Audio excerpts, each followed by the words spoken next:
Hello, I'm John Rossi, a touring drummer with a love of all things animal. When I'm on the road, I visit as many zoos, aquariums... Hey, wait a minute. What's going on? Hey, what's going on there? Hello? Hello? Hello? We interrupt your regularly scheduled program to bring you Rossifari Zoo news. News you can use from the world of zoos and conservation. Every week, we bring you breaking news and analysis from around the globe, featuring the animals you love and the people who care for them. And here's your anchorman, John Rossi. Hello, hello, hello, and welcome back to Rossifari Zoo News. Y'all, I have to say it. Happy New Year's Eve if you're listening to this on the day that it comes out. But if you're not, then it is 2022, and I can officially say to you, Happy New Year. Heck, I can even say it if it's New Year's Eve. It's close enough, and I hope that your new year is happy. So, I'm being all, honest and stuff, so that's good, right? I know that I personally do not believe in making New Year's resolutions for myself, but I know that this is a time that a lot of people are making New Year's resolutions for themselves. And so if you are one of those people, I hope that you resolve to follow along on Instagram, Facebook, Twitter, at Rossifari. Pretty exciting news. I recently got Reels, which is a new feature on Instagram that's kind of like TikTok on Instagram. And I like it so much more than I like TikTok that while I am still at Rossifari Pod on TikTok, if you're not on Instagram yet, that's really the place to be getting the most Rossifari content right now. Of course, you can also make sure that you have hit subscribe on your favorite podcast app to make sure that you don't miss an episode. And if you have Spotify, whether that is where you listen to this or not, cool news, you can now give it a 5-star rating on Spotify. You can also give it a 4, 3, 2, or 1-star rating, but that would make me feel bad and make me sad. So don't do that, but go and give it a 5-star rating. It meaning the podcast, meaning the Rossifari podcast. And that really, really helps people find the show, y'all. It really does. I've mentioned it before too, but you can also do it on Apple Podcasts and on Audible, and it takes literally like a second, and it really, really helps me out. So if you would consider doing that as part of your New Year's resolution, or if, like me, you don't do those just because you're a nice human, then I, for one, would greatly appreciate it. So yeah, go do that. Thanks. So, okay, new year, right? Also means new merch. You've seen some of it on Instagram, and I'll have more pictures soon of some of the other choices that you have. But there are now hoodies and t-shirts and onesies and all kinds of cool things available with one of the Rossifari logos. Also, ones that say, "What's your poop story?" Which, if you're on Instagram, you've definitely seen me in that a little bit, and I've been having some fun telling some stories about that already on there.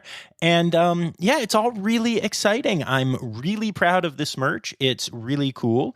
Daydreamer Network helped me design it and is helping me with getting it to you all. They're the people that you keep hearing the ad for on here. So they are a true partner, and we are working together, and it is going really well, and I am loving it. So if you would like to check out that merch, you can go to www.rossifari.com and get Rossifari merch. And I'll be putting up a lot more on Instagram and stuff, but you should go check it out. It's good stuff. The hoodies are really warm, y'all. They have like hoods stuff. But no, seriously, they're really cool. I really dig them, and you will look 10.3% sexier if you are wearing a Rossifari hoodie as opposed to anything else. And that's not just my opinion. That's science. What? Oh, my Stuffed Red Panda editors tell me that I have to tell you that is, in fact, my opinion, and probably isn't really even my opinion. But they're good hoodies, y'all. You should check them out. Also t-shirts and stuff. Yay, things. And speaking of that awesome company that I said helped me out with the merch, here's an ad for them. Today's episode is brought to you by Daydreamers Studios. Do you have stories and expertise to share with the world? Have you ever thought about starting your own podcasts? There's no better time to start than now with the help of a trusted production partner. Daydreamer Studios is a full-service production company that takes all the stress off your plate. You can focus on creating engaging content while they focus on recording, editing, audio engineering, hosting, and publishing on 22 platforms. Log into the advanced remote system with one click, and the Daydreamer team will be on the other end, ready for you to record everything you have to say. Owned and operated by Daydreamer Network, Daydreamer Studios continues on the company's mission to empower storytellers of all kinds by making podcasting accessible to all. For more information and current promotions, visit daydreamernetwork.com/studios. All right, so for the last time in 2021, or if you're listening to this after the day it dropped, the first time in 2022, or if you're playing catch-up after starting the podcast months from now at some random time in, June of 2023 or something, here's Zoo News. 1, 2, 3, 4. Ow, there's a funky monkey, tree kangaroo, or a binturong. It's Zoo News. Yeah. All right, and we are going to start off with another top 10 list. Yay! USA Today recently released its top 10 zoo lights. Yay! They do the whole winter holiday lights thing every year, and they only do the top 10 as opposed to like the top 20 or top 50, so here they are. Number 10, wild lights at Living Desert Zoo and Gardens in Palm Desert. Number 9, holiday lights at California Living Museum in Bakersfield. Number 8, Dallas Zoo lights, Dallas Zoo. Number 7, lights before Christmas at Riverbanks Zoo and Garden in Columbia, South Carolina. Number 6, the U.S. Bank Wild Lights at the St. Louis Zoo in St. Louis, Missouri. Number 5, Philadelphia Zoo Luminature in Philadelphia.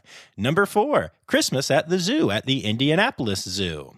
Number 3, the Electric Safari at Cheyenne Mountain Zoo in Colorado Springs, Colorado. Number 2, Lights Before Christmas at the Toledo Zoo in Ohio. And number 1, again, also in Ohio, because they're not just the best state for zoos, y'all, but they're the best state for zoo lights. PNC Festival of Lights at the Cincinnati Zoo in Cincinnati, Ohio. Fun story, the first time I ever made it to the Cincinnati Zoo was only for the PNC Festival of Lights there, because I was on a pretty heavily scheduled trip and couldn't get to it during the day, but made the trip in the evening to see the incredible lights. They were incredible, and immediately ran to the Red Panda exhibit hoping to see the Red Panda family there, but I was too late. Little did I know at the time that I would get to be friends with people that take care of those pandas and interview some of them and meet all the pandas and all the cool things that would come to me since then. Merry Christmas indeed. And, speaking of a Merry Christmas, I need to give props to a couple of zoos, including Cincinnati and Lehigh Valley Zoo. And I know there are a bunch others, but I didn't see them post as much. But a lot of zoos this year decided to give their staff as much time off as they could on Christmas Eve and Christmas. What this means is obviously the staff still needs to come in to take care of the animals, but the parks were closed both days, which is especially a big deal at places that have the zoo lights and can make a ton of money, especially on Christmas Eve at the zoo lights. But instead of worrying about that cold, hard cash, they worried about the warm hearts that take care of their animals and gave the staff as little time at work as possible. They just came in, took care of the animals, and then got to go home without dealing with humans or, any of the crap that comes along with that. I thought that was very cool. So for those listening at other facilities who haven't done that, hey, maybe that is something to nudge your bosses towards, or if you're a boss, nudge yourself towards for next year. Think about how we can find just a little bit of extra time off for our keeper friends and make their holidays a little bit easier on them. Cool. And while we're on the subject of Christmassy type things or any other reason to celebrate and get gifts, just a friendly reminder that a lot of you have possibly gotten new electronics recently, possibly even new cell phones. And you can go to your local zoos and recycle those. It turns out that elements used to create cell phones can be reused, which reduces the demand to mine in the Congo, the home to critically endangered lowland gorillas. A lot of zoos have collection points for your old cell phones, including the Toronto Zoo, the Cincinnati Zoo, the Philly Zoo, probably a bunch others, but those are the ones that have been reminding people in the holiday season that I saw. So if you got a new phone and want to get rid of your old one, take it to the zoo. It's a great way to help gorillas, and also, you get to go to the zoo. So win-win, right? And speaking of the Toronto Zoo and our friends there, a project more than a decade in the making at the Toronto Zoo has started turning poop into power for 250 homes in the Toronto area this year. The zoo is using manure from its animals to generate electricity at a site called ZooShare. The zoo fills an entire dump truck with manure, the kind that Marty McFly might trick some bullies into running into, and then they leave it in a manure shed where it gets dropped into receiving tanks. It is mixed with commercial food waste from grocery stores, restaurants, event halls, and other companies. And then the two organic streams go together into a digestion tank for 24 days, where they make biogas, a mixture of methane and other gases used to make electricity. After the digestion is complete, the organic matter goes into a storage tank and is used as fertilization for the Rogue Park area of Toronto. The best part is that the heat that they make from burning the gas to make electricity is then used to keep the whole process going, so it's basically self-sufficient once the stuff arrives. Now that's what I call a poop story. Poop story. Poop story. Poop story. All right, well, we have fun here, don't we, folks? Yes, we do. Another place that you can have fun now is the Indianapolis Zoo. Erica Allen, remember her, that awesome keeper who has taught us about walrus and dolphins on this podcast? Well, she and the rest of her team are now starting to do keeper talks with Ginger and Aku, the walruses at the zoo. But let me be clear here. I am not talking about standing above the exhibit and telling you what's going on. They are actually taking the walruses out onto the paths to meet guests. That's right, y'all. You've all been jealous of me getting to hang out with these walrus? Well, now you can as well. So keep your eyes on the Indianapolis Zoo's schedule if you are a person who is near there. Maybe plan a trip if you're not, because meeting walrus is one of the coolest things you will ever get to do. And you can go and hang out with my friends, Ginger and Aku. You might even get to meet Erica, who, frankly, might be the coolest of all of them. Except for Ginger and Aku.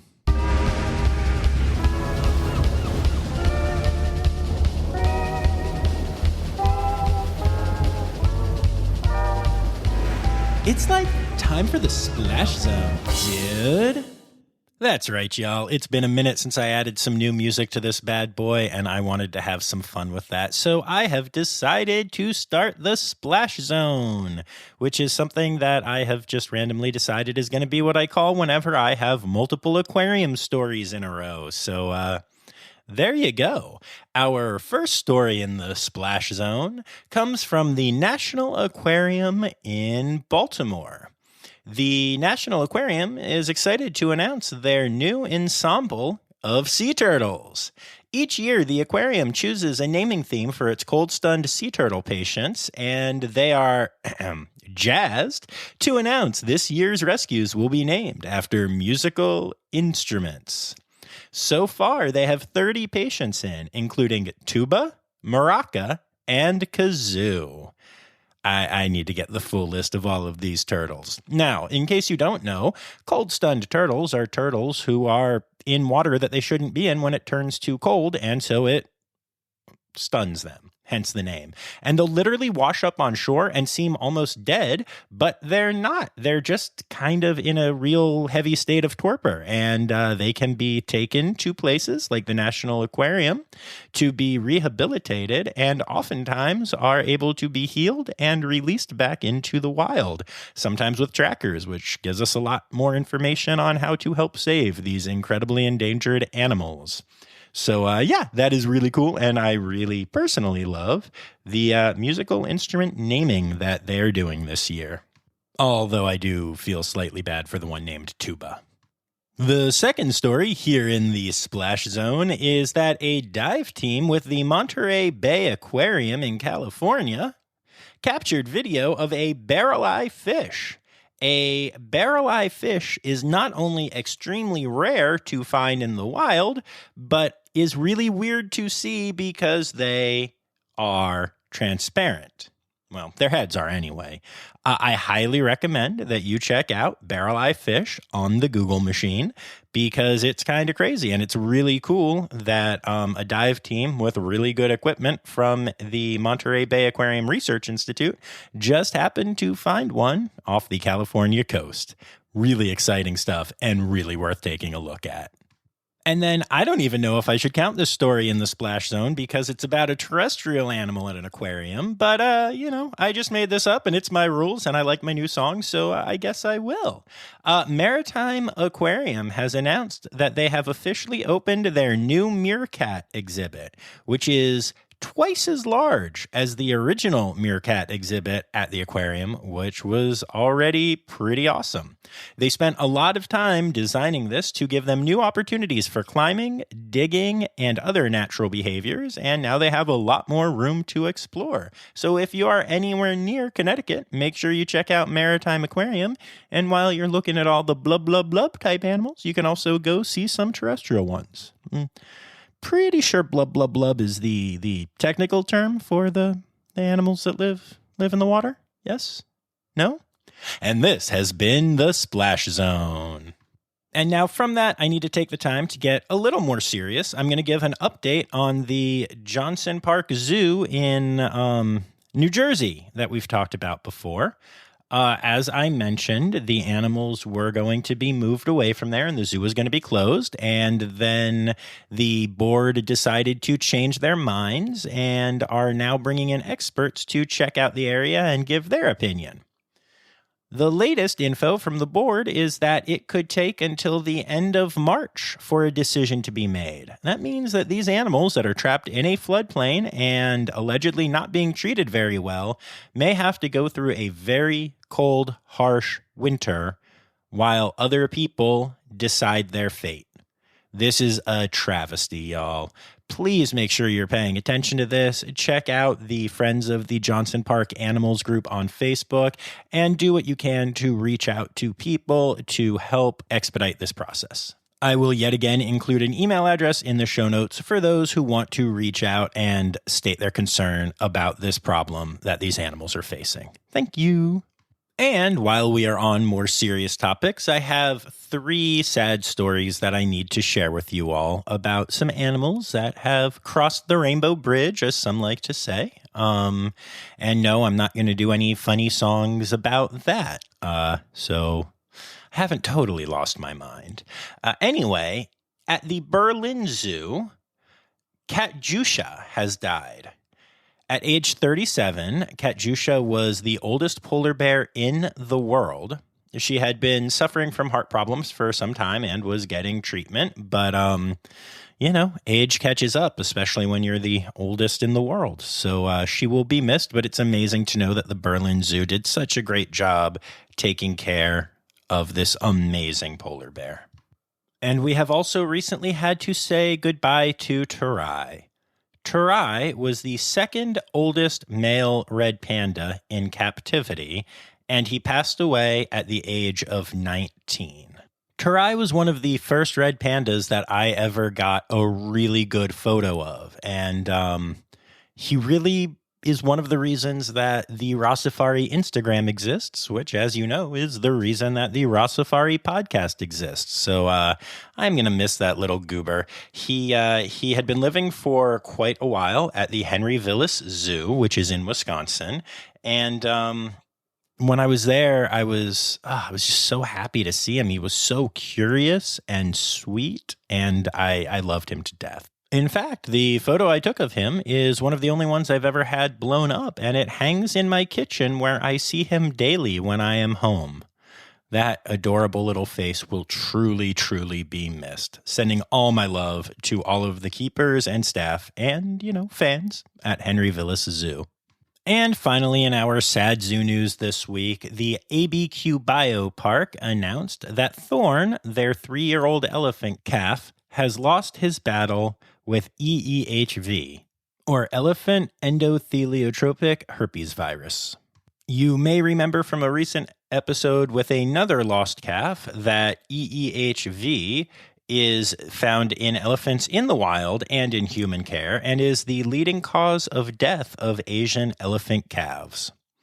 The one good that you can say from all of this is that it's nice to know that the research done as they try to cure these elephants that we lose, and also as they do necropsies, will hopefully help beat this terrible disease. Sending all my love to the people at ABQ Biopark. And I really don't want to end the zoo news segment here on a sour note, and so because of that, I am going to share a story that I've been sitting on for a while, because I think it's hilarious, and I wanted to save it for a moment just like this. The Bronx Zoo, and this was a few months ago now, made a ton of headlines after some gorillas there decided to engage in, kids, cover your ears, oral sex. And somebody who was videotaping the gorillas at the time happened to see it and post it on the interwebs. People were freaking out. There were all kinds of tweets and texts and complaints and people saying, oh no, they shouldn't be allowed to do this, which, stop it right now. I do love that Ice-T, the actor and rapper, actually retweeted it and said, you never know what you may see at the zoo, LOL. So at least he was enjoying the humor of it. And if that isn't a funny enough of a naughty news story to end zoo news on, well, there's a follow-up. Literally the day after one of my listeners sent me that story. And no, don't worry, I'm not going to rat you out. I'm not going to say who it was, although those listening will be able to narrow it down to the list of names at the end of this episode, so there you go. But anyway, the day after I was sent this story, I happened to go to the Rosamond Gifford Zoo in Syracuse, where I happened to see Bjorn the Andean bear, who is very popular there and is very well known for being a lot of fun and having a lot of personality. And when I saw Bjorn, I noticed that he had some kind of enrichment that I had never seen before.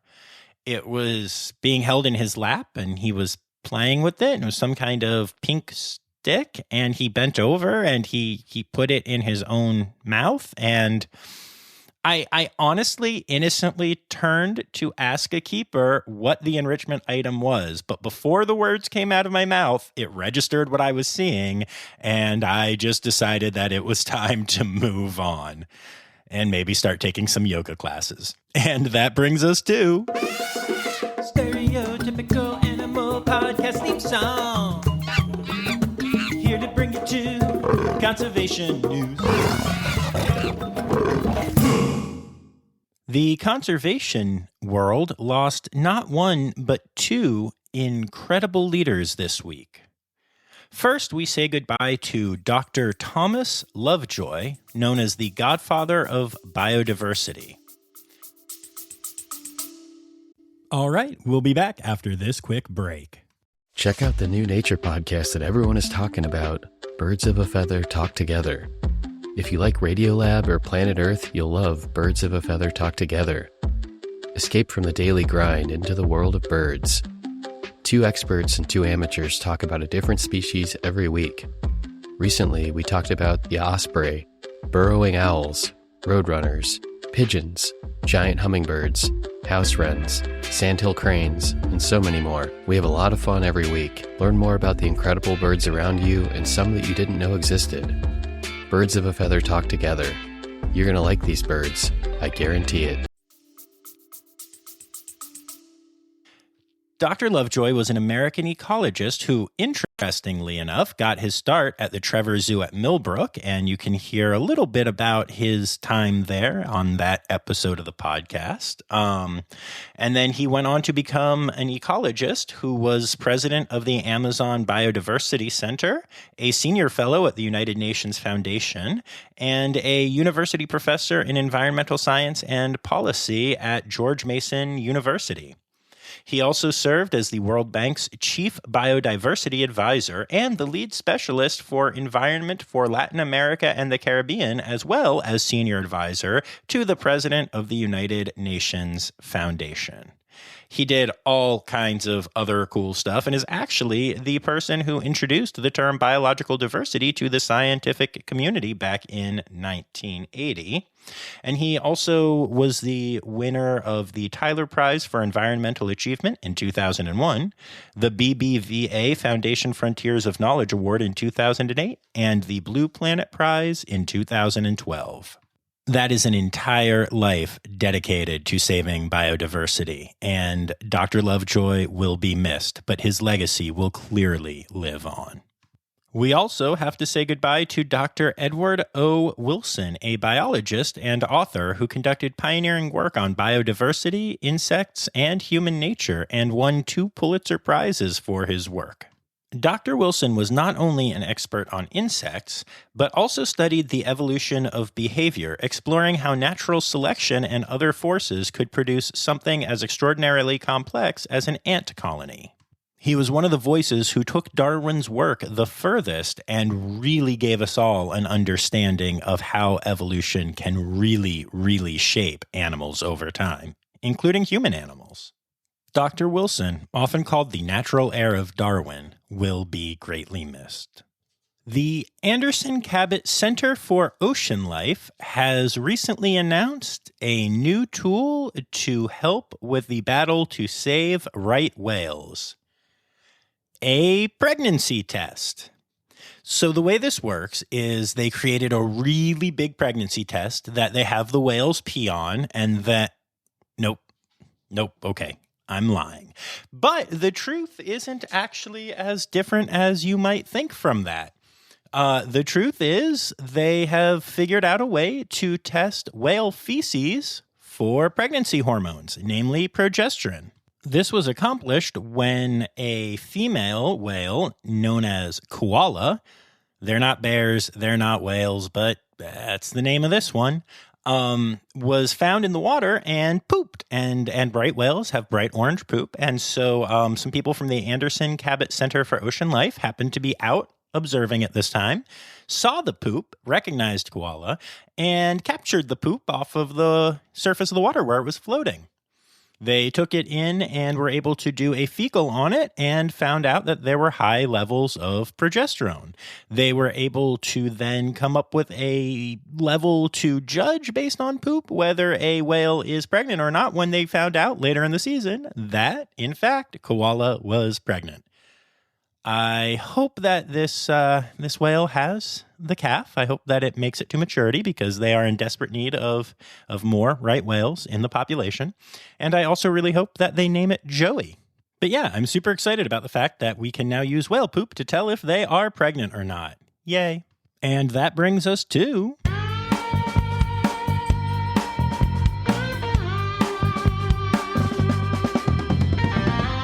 In other news.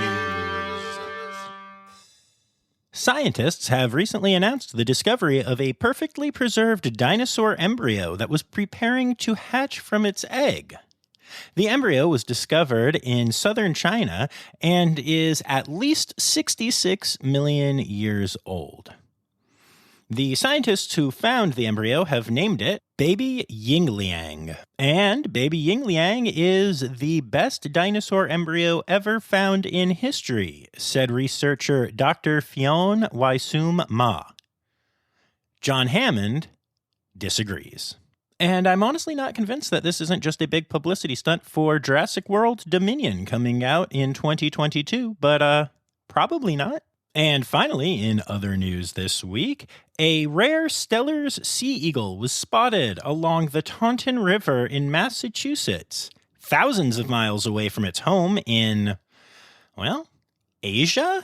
Yeah, this is like the second week in a row that I am reporting on a bird that is just thousands and thousands of miles away from where it should be based on its natural history and its migratory patterns. Part of me thinks that this might just be another example of a bird, in captivity that is no longer in captivity, and maybe it wasn't had by the most legal means, so it's not being reported.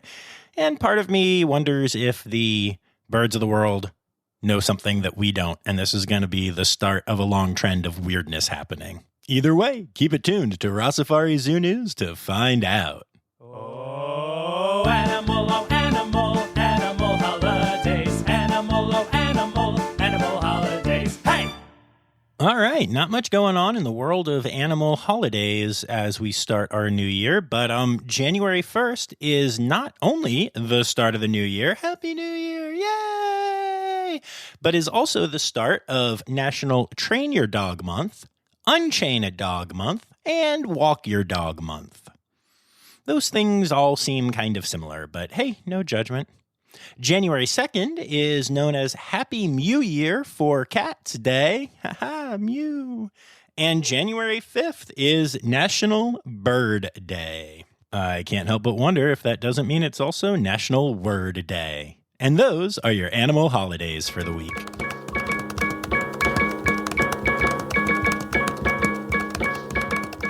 All right, and there you have it, folks. Another week of Rossifari Zoo News. And Zoo News is not just me doing research, but it's stories being sent to me by you.